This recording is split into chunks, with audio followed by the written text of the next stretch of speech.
first, let's focus on our new interval, the perfect fifth. Now, we looked at our first interval in the previous unit, and that was the octave, right? That was 8 white notes up, 8 in-key notes up, as we'll soon learn. The perfect fifth is 5 notes up. Now, don't let that word perfect throw you. That's kind of just a terminology thing. That'll make more sense later when we talk about major and minor chords. But for now, let's just think of it as the fifth, okay?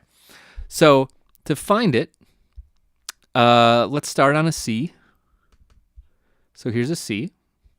And now I'm going to count 5 white notes up. So 1, 2, 3, 4, 5. It's a G. So the interval of a perfect fifth starting on C gets us to a G. So in other words, G is a fifth higher than C. So why do we care about the perfect fifth?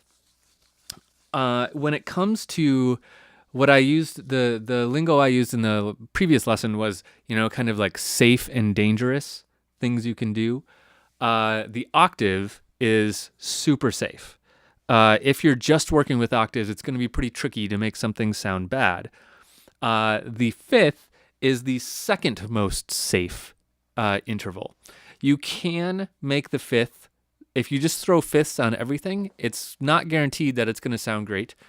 It's going to have a particular sound, but the fifth itself is pretty safe to use. So if you want to add a note to a melody that's going to kind of beef it up and make it sound a little thicker, the fifth is a good note to use. So count up 5 notes of the key, and you'll get there.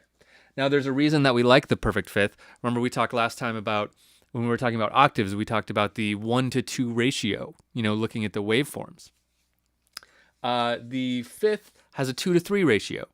So for every 2 of our root note, we're going to call this a root note, we have 3 of the fifth above it waveforms. So all that really means, if you're not following this stuff about waveforms, all that really means is that the waveforms fit together relatively nicely, and when that happens, we generate a sound that we tend to like. That tends to be a consonant sound, we would say, as opposed to a dissonant sound. But let's take this analogy of, or not analogy, this idea of the waveforms one step further to really understand it, because I want to look at how the fifth works when we're dialing in a synthesizer, right? This is something that in a traditional music theory class you would never ever do. Talk about the specific frequencies of pitches. But when it comes to synthesis, we need to know this stuff. So, the perfect fifth is a 2-to-3 ratio.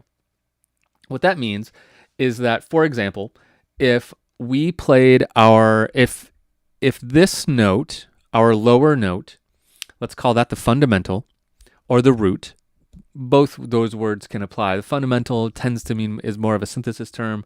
Root is more of a music theory term, but essentially meaning the same thing in this context.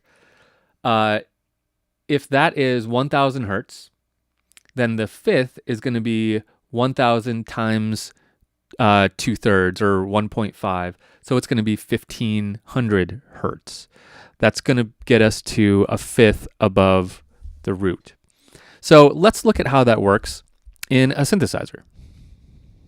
Okay, so I've loaded up an operator here. This is just a synthesizer in Ableton Live. And I've made a MIDI clip that's just going to play a note over and over and over. Right? Kind of sounds like your alarm going off. Okay, so here's what I've done here is I've set this first oscillator. I've turned all the other oscillators off. So I just have one oscillator here. And I've set it to fixed mode, which means it's ignoring this pitch, and it's just kind of using that rhythm.